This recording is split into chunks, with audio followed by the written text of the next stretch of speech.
सच्चा पुत्र, एक अनसुनी कहानी। गंगा किनारे बसे एक छोटे से गांव में राजू नाम का एक युवक अपनी बूढ़ी माँ के साथ रहता था। पिता का साया बचपन में ही उठ गया था और माँ ने अनेक कष्ट सहकर उसे बड़ा किया।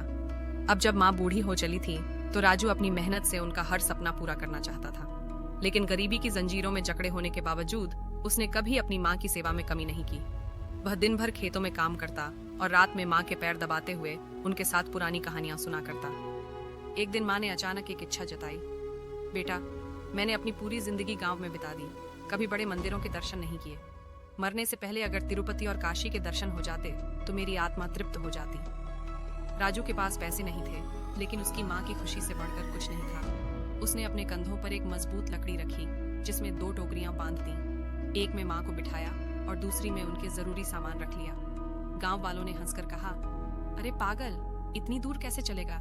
माँ को इतनी तकलीफ क्यों दे रहा है? लेकिन राजू बस मुस्कुराया और जवाब दिया, ये तकलीफ नहीं, मेरा सौभाग्य है। राजू नंगे पैर जलती धूप में, कड़कड़ाती ठंड में माँ को लेकर यात्रा करता रहा। रास्ते में लोग उसके समर्पण को देखकर भोजन और पानी देते गए।